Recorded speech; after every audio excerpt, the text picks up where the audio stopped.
নমস্কার বন্ধুরা, আমি মনি রান্নাবাটিতে আবারও আপনাদের সবাইকে স্বাগত জানাই। আজ নিয়ে চলে এসেছি একদম মজাদার এবং সহজ একটা রেসিপি, আলু দিয়ে ডিমের ঝোল। এই রান্নায় আমি ব্যবহার করব সাধারণ কিছু উপকরণ, কিন্তু স্বাদে হবে একেবারে অসাধারণ। এই রেসিপিটা আমি একটু অন্যরকমভাবে তৈরি করব, আর আমার রিকোয়েস্ট একবার এইভাবে বাড়িতে অবশ্যই রেসিপিটা ট্রাই করবেন। আশা করছি আপনাদের সবার খুব ভালো লাগবে। তাই চলুন ঝটফট দেখে নিই কীভাবে বানানো যায় এই মুখরোচক আলু দিয়ে ডিমের ঝোল। এই রান্নায় সবার প্রথমে আমি 4টে ডিম এবং 2টো আলুকে আগে থেকেই সেদ্ধ করে নিয়েছি। এবার ওভেনেতে কড়া বসিয়ে দিয়ে দিলাম প্রায় 1 টেবিল স্পুন পরিমাণে সর্ষের তেল। এই রান্নাটা কিন্তু সর্ষের তেলে করলে ভালো একটা টেস্ট আসে। তেল ভালো মতো গরম হয়ে গেলেই এর মধ্যে দিয়ে দেব ডিমগুলো। তবে খেয়াল করতে হবে তেল কিন্তু খুব বেশি গরম হলে চলবে না, নাহলে কিন্তু ডিমের গাগুলো খুব বেশি পুড়ে যাবে, আর সেটা কিন্তু ভালো টেস্ট হবে না। আপনারা যেমন ডিম ভাজা পছন্দ করেন সেই মতোভাবে ডিমটা ভেজে নেবেন। অনেকেই হালকা করে ডিম ভেজে তুলে নেন, আর অনেকেই আবার একটু কড়া করে ডিমটা ভাজা পছন্দ করেন। তবে আমি এখানে মাঝামাঝি ডিমটা একটু ভেজে নিচ্ছি। এই প্রায় 3 থেকে 4 মিনিট সময় নিয়ে আমি লো টু মিডিয়াম হিটে ডিমটা এখানে ভেজে নিচ্ছি। আর ডিমের গায়ে যখন হালকা একটা গোল্ডেন কালার হয়ে যাবে তখন আমি ডিমগুলো কড়া থেকে তুলে নিচ্ছি। এক এক করে আমি সবকটা ডিমই তুলে নিলাম। এবার এই একই তেলে আমাদের আলুগুলোকেও ভেজে নিতে হবে। তবে আলুটা যেহেতু আমি আগে থেকেই সেদ্ধ করে রেখেছিলাম, আমি খোসা ছাড়িয়ে এভাবে আলুগুলোকে মাঝখান থেকে হাফ করে কেটে নিয়েছি।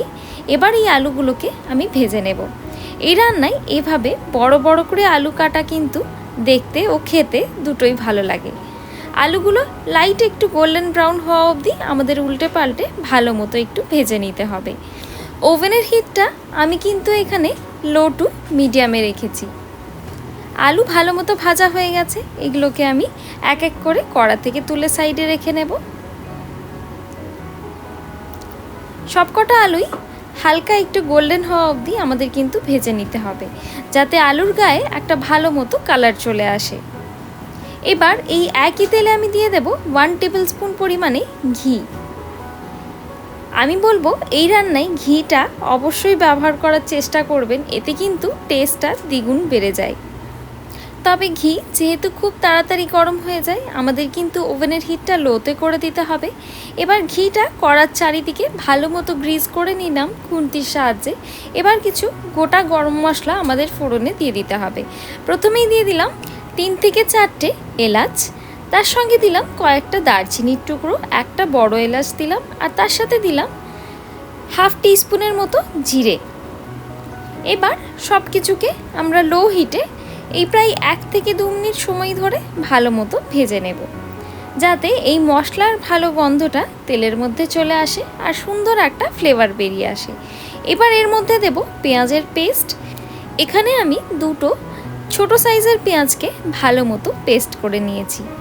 আর এবার এই পেঁয়াজের পেস্টটা দিয়ে আমাদের ভালো মতো ভেজে নিতে হবে।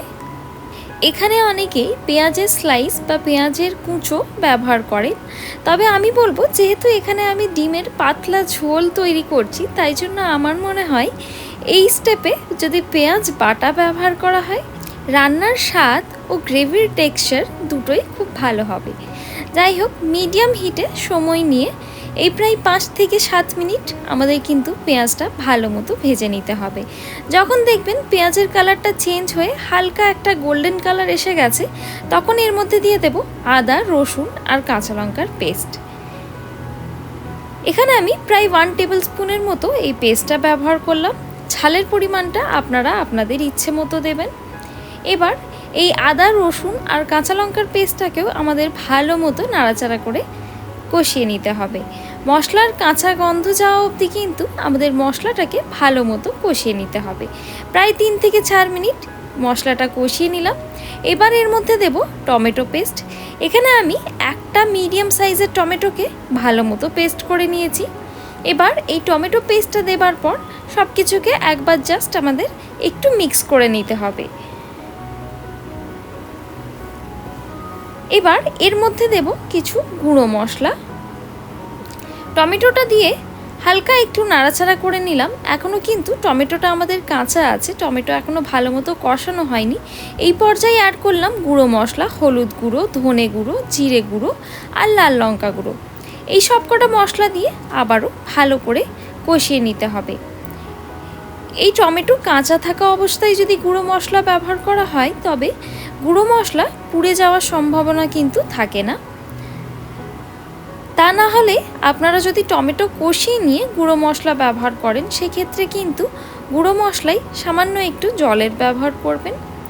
এবার সব কিছুকে আমরা এই 5 থেকে 7 মিনিট সময় নিয়ে ভালো করে কষিয়ে নিলাম।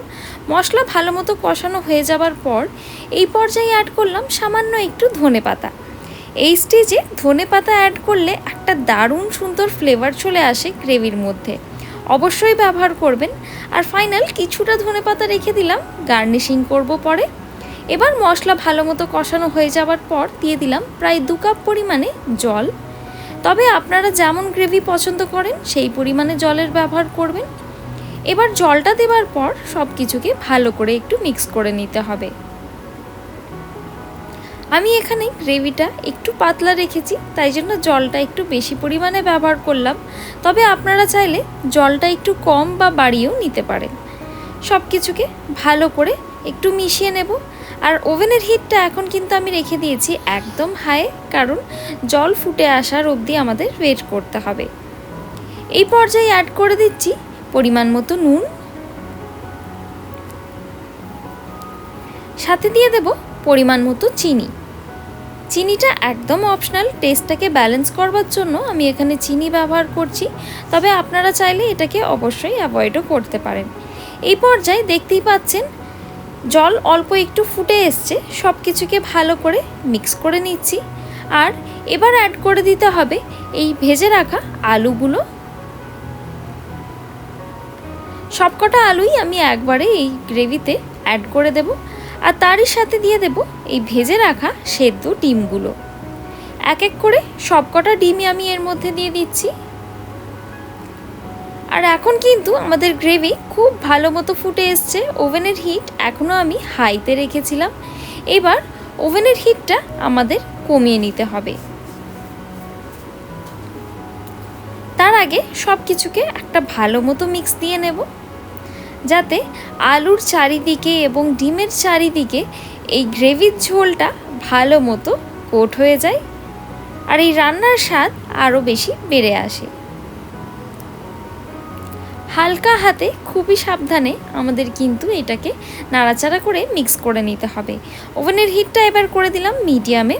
এবার চাপা দিয়ে এটাকে 7 থেকে 8 মিনিটের জন্য রান্না হতে দেব।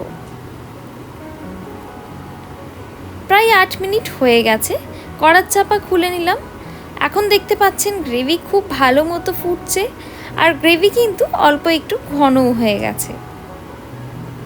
আপনারাও জলের পরিমাণটা একটু বুঝে দেবেন, কারণ এটা রান্না করতে করতে গ্রেভি কিন্তু ঘন হয়ে আসবে।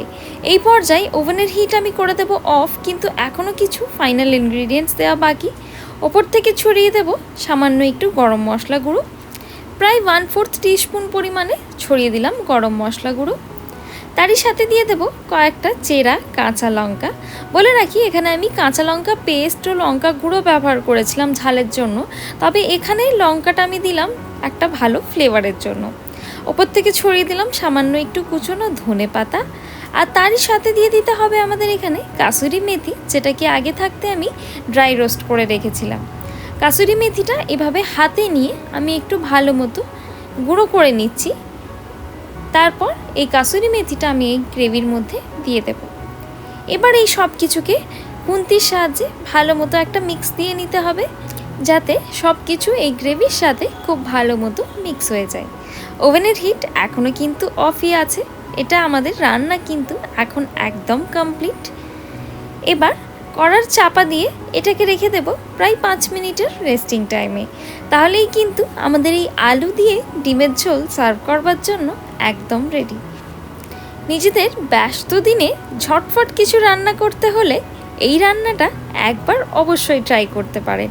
এক থালা ভাতের সাথে এই ডিমের ঝোল খেতে কিন্তু অসাধারণ লাগবে। আশা করছি আমার আজকের এই রেসিপি আপনাদের ভালো লেগে থাকবে। ভালো লেগে থাকলে লাইক, শেয়ার, সাবস্ক্রাইব করবেন। দেখা হবে আবারও একটা নতুন রেসিপি নিয়ে। ততক্ষণের জন্য ধন্যবাদ। Happy cooking.